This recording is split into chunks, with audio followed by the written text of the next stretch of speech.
Buy one, get one. Back, I'm sitting here waiting, and I think you know my number by now. Struggle, but every day you're gonna find it. We turning that hustle mode on, yeah, 'cause we like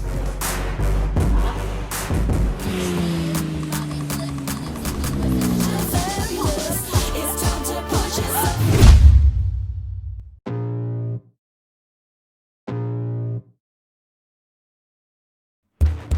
Tes 1, 2, 3. Ali Kutiba. Halo Bradku, apa kabar hari ini? Aduh, masih kurang enak badan Brad. Titip salam buat si Kasja yang masih belum bayar sarimi.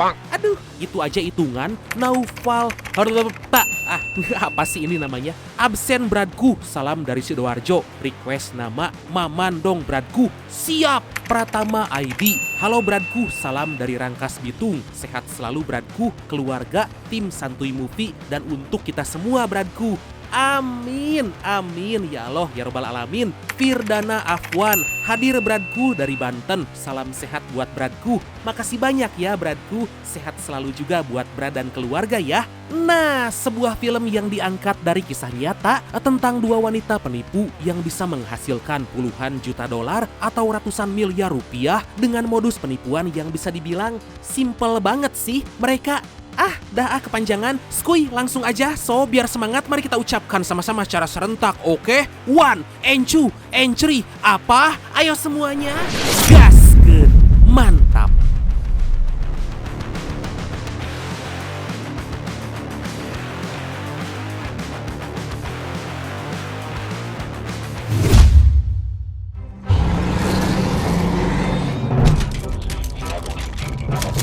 Film dibuka dengan aksi para anggota FBI menggeledah rumah seorang ibu rumah tangga bernama Connie karena telah melakukan penipuan. Connie menjadi tersangka atas kasus penipuan yang merugikan sampai 40 juta dolar atau sekitar 670 miliar rupiah.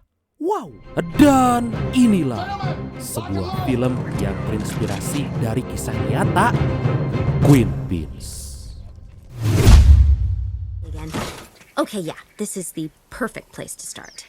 Demi mencari tahu bagaimana Connie melakukan itu semua, kita dibawa pada beberapa bulan yang lalu di mana Connie hanya seorang ibu rumah tangga biasa tapi merupakan atlet olimpiade jalan cepat dengan meraih medali emas sebanyak 3 kali berturut-turut. Tapi nama Connie sama sekali gak dikenal, berbeda dengan atlet basket atau sepak bola. You know what? You can never have too much toilet paper, right? Connie saat ini udah berumah tangga dengan seorang pegawai senior audit bernama Rick. Meskipun jabatannya bisa dibilang tinggi, gaji Rick belum bisa mencukupi kebutuhan hidup karena harus mengeluarkan banyak uang untuk membantu agar Connie bisa subur demi bisa mendapatkan anak. And his job is to look for people's mistakes. Kondisi ekonomi yang belum stabil membuat mereka sering bertengkar karena tugas pekerjaan mengharuskan Rick pergi jauh keluar kota, membuat mereka kekurangan waktu bersama. Rick juga selalu memarahi Connie karena Connie telah kecanduan mengumpulkan banyak kupon agar nantinya bisa membeli barang lain dengan harga yang jauh lebih murah. Buy one, get one. Yo, yo, yo! It's time to save with JoJo. Di lain sisi kita dikenalkan dengan tetangga Connie bernama Jojo yang seorang YouTuber pemula. Jojo sering membuat konten tentang cara menghemat uang dengan cara mengumpulkan kupon. Semua itu Jojo lakukan karena sebenarnya dia gak punya cukup uang, jadi terpaksa harus punya banyak kupon untuk ditukarkan dengan barang yang dia inginkan. Hey, girl. Hiya, Jojo. Pada suatu hari, Jojo mendatangi rumah Connie mengumpulkan semua kupon yang telah mereka dapatkan. Sebagai ibu rumah tangga, Connie selalu berpikir bijak agar bisa terus berhemat dan menyimpan sebanyak mungkin uang yang dimiliki dan kalau bisa hanya berbelanja dengan kupon agar gak mengeluarkan uang sepeser pun.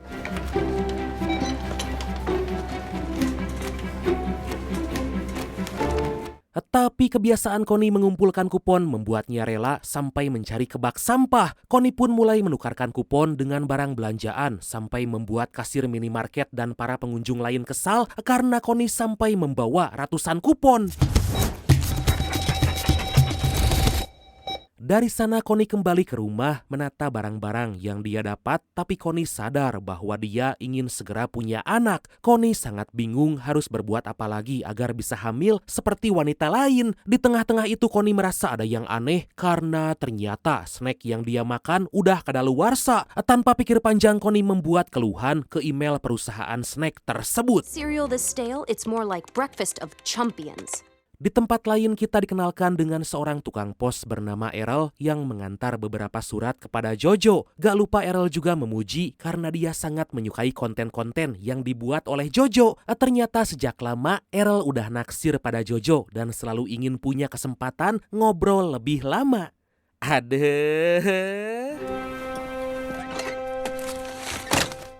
Sementara itu Connie mendapat pesan balasan dari perusahaan yaitu dengan memberikan kupon gratis untuk membeli produk sebagai ganti karena jajanan kemarin telah kadaluarsa. Connie pun segera pergi ke minimarket langganan menukarkan kupon yang telah dia dapat. Always send you coupons for free shit when you bitch to the manufacturer. Setelah berhasil mendapatkan ganti rugi, Connie menyadari bahwa dia bisa memanfaatkan celah itu agar bisa terus mendapatkan ganti rugi. Connie pun mulai mengirim banyak keluhan ke perusahaan tersebut.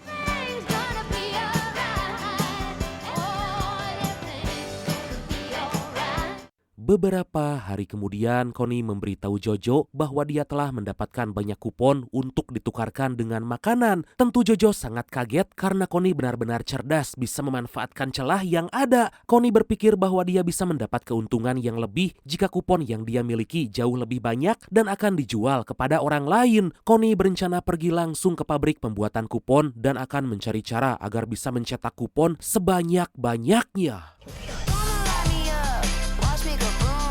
Free coupon. They're handing them out like hot. I just want you to know you don't have to keep selling me on it. 'Cause I'm in. I'm just saying.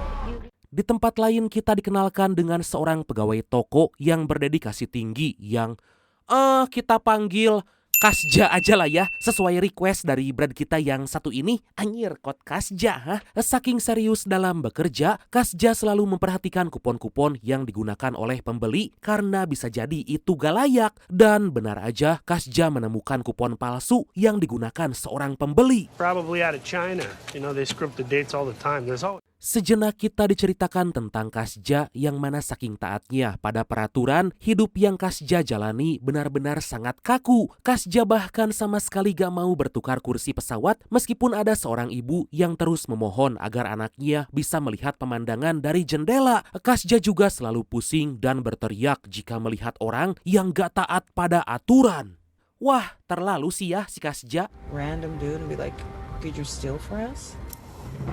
So what, we're just gonna eeny, meeny, miny, mo? Di lain sisi, Connie dan Jojo telah tiba di Meksiko berkunjung ke pabrik pembuatan kupon. Dari kejauhan, mereka terus memperhatikan dan melihat siapa aja orang yang bisa diajak kerjasama. Menyadari ada dua pekerja yang kemungkinan bisa diajak, Connie dan Jojo segera menghampirinya. Mereka mulai mengikuti dua orang itu, tapi tiba-tiba orang itu menodongkan senjata karena berpikir akan dirampok. Beruntung si orang itu bisa menenangkan diri, tapi saat akan mengejar satu orang lagi, mereka hampir kena lempar. Setelah berhasil diyakinkan, Connie dan Jojo pun diajak bersantai dulu di rumahnya. Setibanya di sana, Connie dan Jojo mulai membahas maksud dan tujuan. Diketahui dua orang itu adalah sepasang suami istri bernama Leo dan Lia. Mereka termasuk pekerja yang udah lama di pabrik pembuatan kupon. Connie berkata bahwa dia ingin agar Leo dan Lia membantu mendapatkan kupon lebih banyak dari pabrik karena semua itu bisa dijual dan mereka bisa mendapatkan uang yang sangat banyak. Leo sempat menolak karena gak ingin berurusan dengan polisi, tapi karena kondisi ekonomi lagi terpuruk, Lia terus memohon dan akhirnya mereka sepakat akan menjalankan rencana dari Connie. And the right hand does not know what the left hand does. The factory is split in two, printing and redemption. Singkat cerita, Leo dan Lia mulai berbagi tugas mengambil kupon seperti yang telah Connie jelaskan. Aksi itu berjalan dengan lancar karena Leo bertugas di bagian percetakan, sedangkan Lia bertugas memisahkan kupon yang gak lolos uji atau rusak. Mereka mulai memisahkan beberapa kupon hingga terkumpul satu dus penuh dan akhirnya dikirimkan kepada Connie dan Jojo.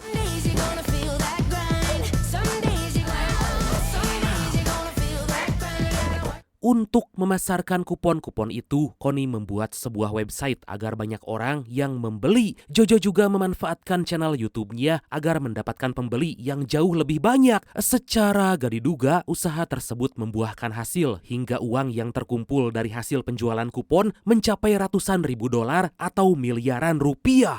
Struggle, but every day you're gonna find it. We turning that hustle mode on, yeah. 'Cause we like Tentu mereka terus menjalankan bisnis itu dan uang demi uang terus didapat. Dalam sekejap hidup mereka berubah, yang tadinya harus jajan dengan kupon, sekarang tinggal tunjuk aja tanpa harus melihat harga. feel that struggle, but every day you're gonna You have 74 new voice messages. Sementara Kasja mendapat banyak keluhan karena terdapat banyak pelanggan yang menukarkan kupon palsu. Kasja mulai memeriksa kupon-kupon itu dan sangat-sangat mirip dengan yang asli. 11 days, no sleep, just me and the receipt. Pada suatu hari, Connie dan Jojo merasa cemas karena uang-uang yang mereka dapat ditangguhkan oleh PayPal. Aktivitas mereka dicurigai karena dalam waktu dekat banyak uang yang masuk dan jika ingin mengambil uang itu harus bisa dibuktikan bahwa bukan berasal dari aktivitas yang ilegal. Okay, close the page, start again. Did we lose all that money? I don't know. Kejadian tersebut membuat Jojo sangat kesal karena uang udah banyak di depan mata tapi malah tertahan. Akhirnya Connie meminta agar Jojo membawa pada kenalannya yang merupakan seorang hacker terkenal agar bisa segera memulihkan akun PayPal mereka demi bisa mencairkan semua uang itu. Jojo. Girl, this is unnecessary. Gak lama mereka pun bertemu dengan si hacker jenius bernama Rosa, tapi agar berjalan aman, Rosa membawa Connie dan Jojo dengan mata tertutup agar gak tahu di mana lokasi markasnya. Dengan senang hati Rosa akan membantu mencairkan semua uang itu dengan cara membuat banyak rekening dengan nama samaran. Rosa akan mengatur semuanya, mulai dari memperbaiki website jualan dan menghapus semua video YouTube Jojo agar gak meninggalkan jejak. Rosa menyarankan agar Connie dan Jojo bisa menyimpan uang dengan baik dan jangan sembarangan menghamburkan uang. What? Di lain sisi, Kasja pergi ke kantor FBI untuk melaporkan kasus penipuan kupon palsu. Tapi bukannya disambut dengan baik, si agen FBI malah meremehkan kasus ini karena terlihat sangat receh. FBI pun akan melimpahkan kasus ini ke divisi paling bawah yang sangat jarang sekali mendapatkan tugas.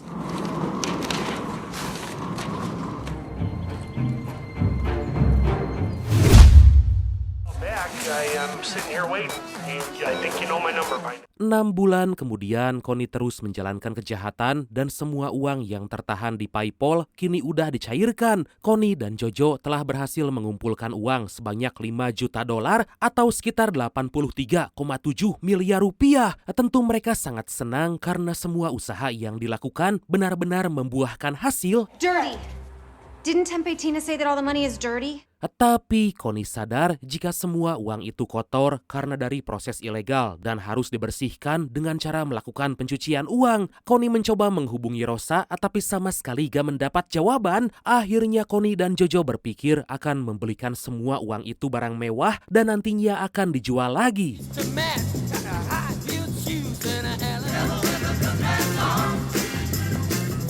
Di keesokan hari dengan sangat meyakinkan, Connie datang ke bank untuk mencairkan uang. Dengan penampilan yang sangat elegan, Connie membuat semua pegawai bank percaya bahwa dia benar-benar punya banyak uang dan sama sekali gak dicurigai bahwa itu merupakan hasil dari kejahatan.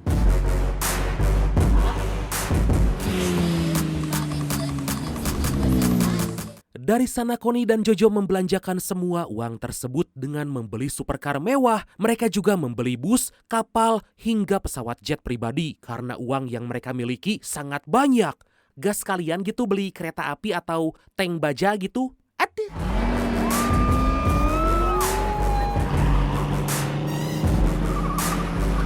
Di sisi lain, FBI memberitahu Kasja bahwa penyidikan kasus kupon palsu saat ini menemui jalan buntu karena sama sekali gak ditemukan jejak digital. Mereka pun menggunakan cara lain agar bisa mendapatkan nama dari mana kupon itu berasal sampai bisa menemukan tersangkanya. Akhirnya Kasja bertemu dengan internal agent dari kantor pos yang Kita panggil Maman aja lah ya, sesuai request dari Brad kita yang satu ini. Demi mencari tahu sumber kupon palsu berasal, kasus itu langsung diambil alih agar bisa segera diselesaikan karena semua kupon-kupon yang diedarkan di Amerika dikirim melalui layanan pos. That was a good idea. Sementara itu Connie mengajak Jojo membeli senjata karena udah bingung bagaimana menghabiskan uang yang mereka punya. Mereka membeli banyak senjata dengan harapan nanti akan dijual lagi. Kemudian saking bingung karena sisa uang masih banyak, mereka pun pergi ke luar negeri dengan pesawat jet pribadi hanya sekedar untuk makan malam. Wah, gila! Sorry for the coupon.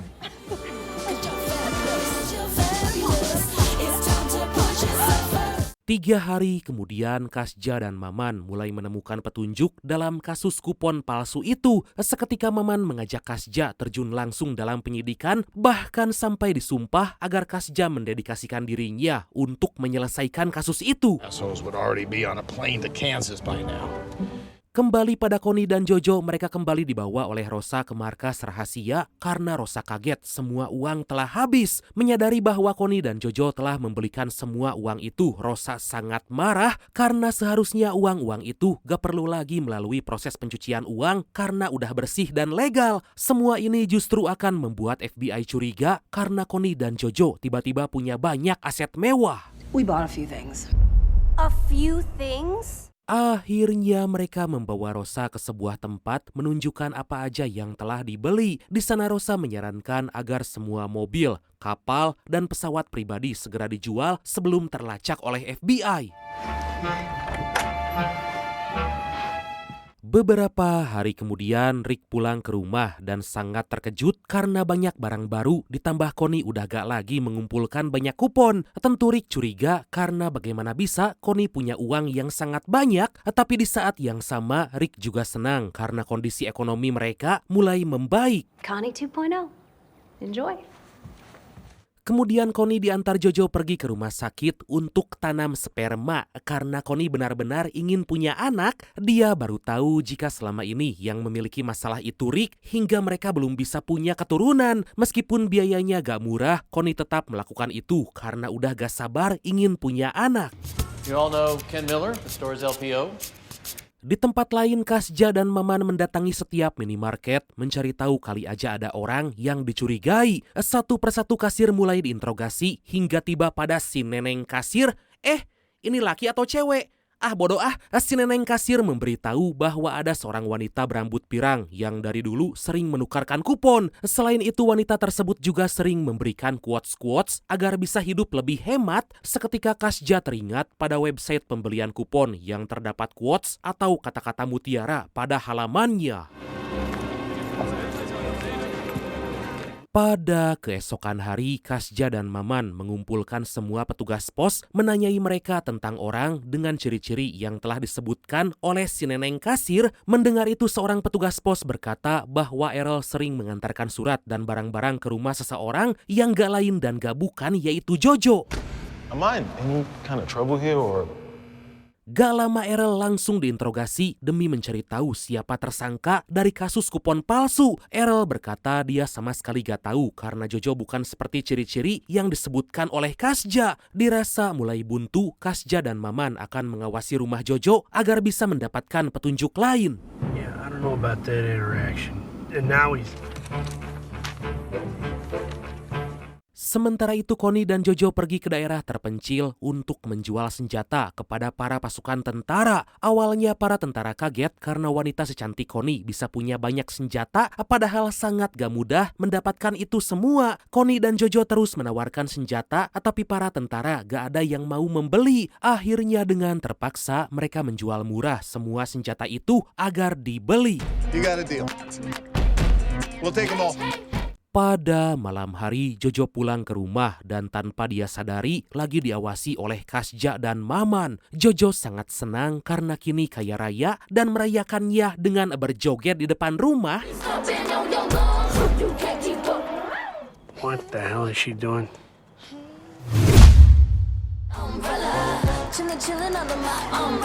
Is that No, I haven't heard of that guy. Robert A. Moon. Di pagi hari Jojo pergi dan dengan cepat diikuti oleh Kasja dan Maman. Mereka ingin tahu kemana Jojo pergi karena udah menaruh curiga bahwa Jojo kenal dengan tersangka utama. Setelah menempuh perjalanan yang lumayan jauh, Kasja dan Maman menyadari bahwa Jojo dan wanita berambut pirang yaitu Connie adalah tersangka utama.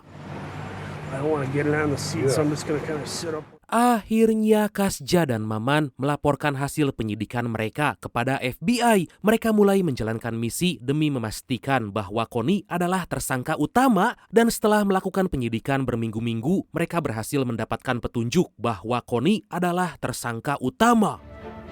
What the hell are they doing with an airplane hangar? Pada malam hari, Kasja, Maman, serta para FBI bersiap melakukan penangkapan terhadap Connie dan Jojo. Mereka udah sangat yakin karena semua bukti yang dikumpulkan udah sangat kuat.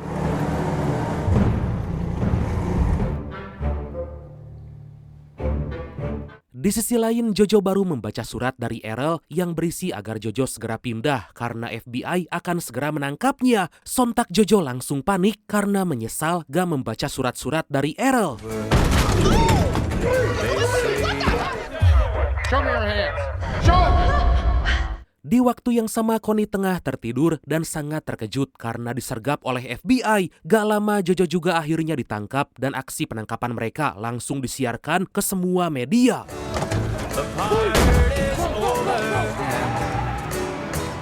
Call it a night. Pada keesokan hari, FBI mengamankan semua supercar mewah yang telah dibeli oleh Connie dan Jojo. Mereka juga menggeledah rumah, membawa semua barang yang ada sebagai bukti saat persidangan nanti.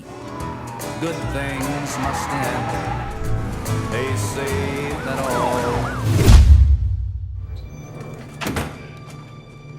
How are you? Connie dan Jojo pun mulai diinterogasi dan jika kooperatif maka hukuman akan dibuat jauh lebih ringan. Jojo sempat gak mengaku tapi saat ditunjukkan video dari channel YouTube-nya, Jojo hanya diam dan gak bisa mengelak lagi. Well, quite obviously, yes. Sementara itu Connie sama sekali gak membela diri karena telah menyadari semua kesalahannya. Connie bahkan memohon agar Jojo jangan diberi hukuman karena semua ini adalah idenya. Connie mengaku jika semua ini dilakukan karena putus asa dengan kondisi ekonomi keluarga yang gak kunjung membaik.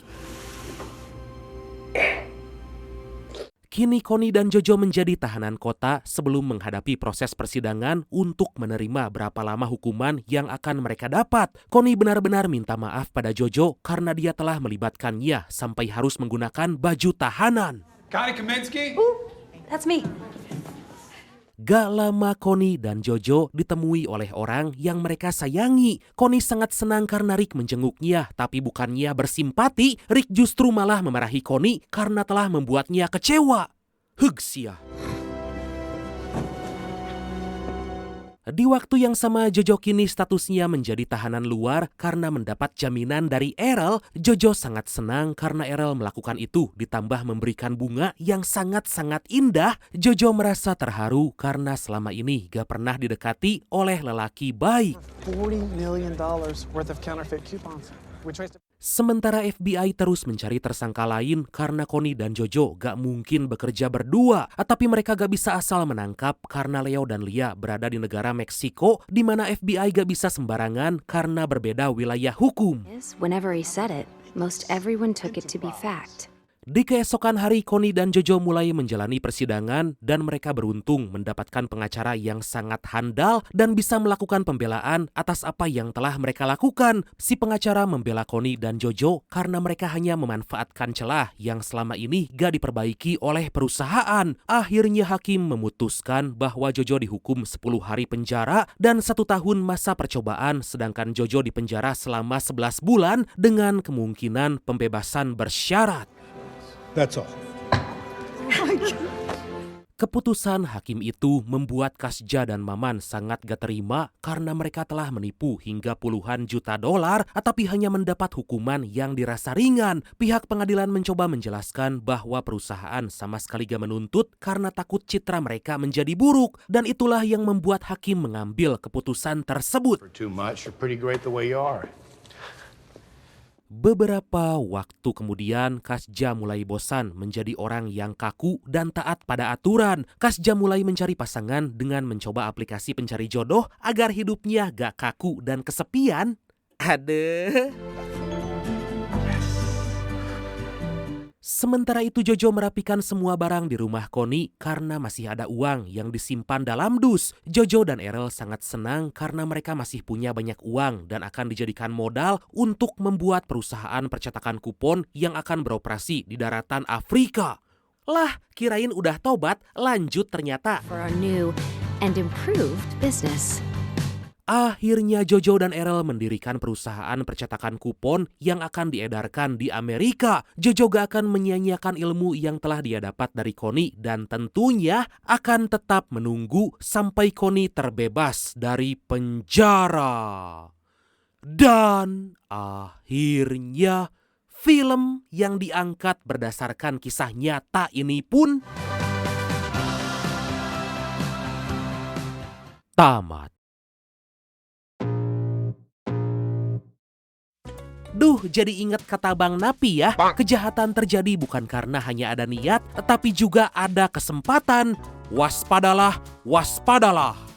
Oke lah bradku, makasih banyak udah nonton sampai akhir. Seperti biasa, mohon maaf karena masih banyak kekurangan. Semoga terhibur, semoga kalian dan keluarga sehat selalu ya. Salam sukses, salam santuy, dan see you next time. Bye-bye.